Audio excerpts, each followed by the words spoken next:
Hello everyone, I'm Mike D'Angelo with That's Entertainment, and this is your video review of Saints Row 4 by Volition. It's getting harder and harder to put out a sandbox game that defies expectations. We've gone to different places like Kyrat and San Andreas, we've gone to different times like the Old West and Renaissance Italy. We've been bullied enough to become the bully. We've even made our worlds from the ground up, one block at a time. So how do you push the boundaries of a genre that's so saturated with ideas? You become the mother-flipping president. That's how. Saints Row 4 is well aware of itself and the challenges it faces in being a sandbox game, and it takes the actions to new heights, oftentimes literally. It has the potential to be a risk with certain buyers who may expect something different, especially if you've never played any of the other games in the series, like me. But if other action-adventure games like Bayonetta have proved, perhaps an almost satirized look at yourself is a welcome change of pace.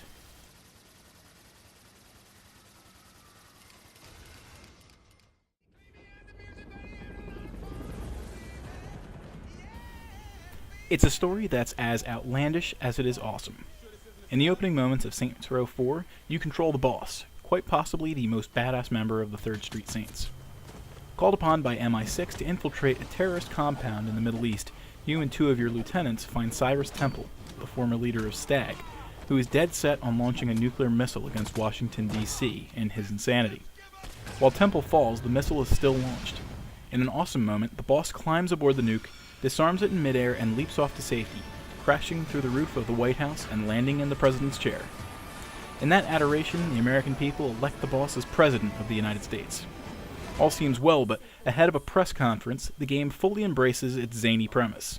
Aliens invade, led by the warlord Zinyak, who captures all of the Saints before finally coming to blows against the boss himself. It's a battle that can't be won, and you find yourself in Steelport in the 50s, just another one of the bizarrely hilarious moments in this wonky game. The rest of the game finds you working at breaking out of the simulator that Zinyak has you locked within. By doing things that wouldn't be possible, or sane, in reality, you begin to break hold of the alien presence and the virtual prison that you're held within. Morning, dear. Spots are protected by shield generators. Getting near them will be tricky, but you'll have to shut down each one before you can take out the main hub, which of course is... What Saints Row 4 does best, perhaps, is embrace the fact that the genre has all been done before. What better way to express your knowledge of the sandbox style than actually making a literal sandbox for your character to interact with and eventually destroy? It's because of the satirical look at these types of games that this title is able to easily adjust to conventions for the betterment of the presentation. Since you're not actually confined to reality, as so many sandbox games are, you have an expressive kind of freedom. Since the main premise of the game revolves around escaping the alien-induced simulation, it falls to reason that you could and should do some pretty strange things to break through the fold. In the case of Saints Row 4, it begins with blowing just about everything up. While Zinyak is essentially trying to keep you restricted in a peaceful, wholesome version of Steelport, the boss just isn't about that, and he makes his point by making short work of the virtual policeman in the 50s version of the world. Once he's in a more contemporary setting, things open up even more, including the new features to the franchise and what equates to superpowers. You can rely on super speed and incredibly high jumping to break through the veil of reality, but that's just scratching the surface. Unless you be concerned that the only thing your character can do is make himself look impossibly cool, look no further than events that have you heaving yourself into oncoming traffic like a ragdoll. That said, it's not all highs in this game. There were a few gameplay-related missteps, most notably in the combat. It feels very dated in some cases, and begins to drag on and feel a bit repetitive. But when most of the game revolves around the inane rather than the realistic, perhaps that stumble won't be all that jarring.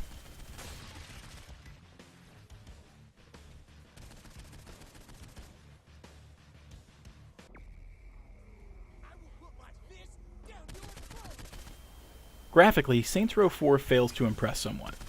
For a game that came out shortly before the newer systems released, it leaves plenty of room to grow. Character models and locales look strangely dated, although the style is still there in spades. Although, that being said, there are a few other places in the game where the presentation takes the reins hard. Most notably, the voice acting is far beyond most anything you'll find in games these days. With an all-star voice cast, including Troy Baker, Nolan North, and Laura Bailey, not to mention established celebrities like Keith David, Daniel Day Kim, and Terry Crews, the dialogue is consistently delivered to high praise. The soundtrack is also one of the best in games to date. While the game has a pretty solid set of songs that were made specifically for it, the licensed songs, from Aerosmith's I Don't Want to Miss a Thing to Montel Jordan's This is how we do it. We'll rock your socks off.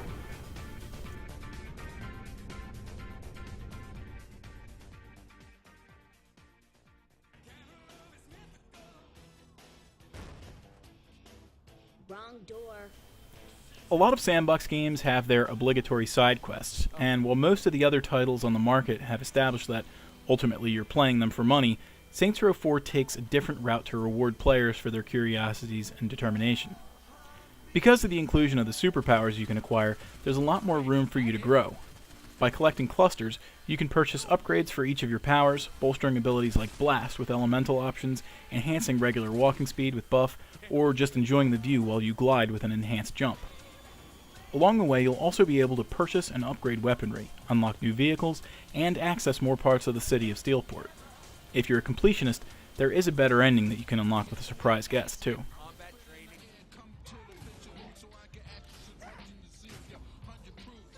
Setting the DVR. If taking over a small part of the simulation led you to me, taking over the whole damn thing has to do something. It's always nice to find a fresh experience when you're looking at a genre that seems like it's reaching a saturation point. Yet, in the past few months, we've been privy to very few retreads. Saints Row 4 and its next-generation remake, Gat Out of Hell, is a worthy look into how to do these games justice, and it tells a great, zany story along the way. If you've yet to play a Saints Row game, this one would be a perfect entry title for you. That's Entertainment awards Saints Row 4 a score of 8.5 out of 10.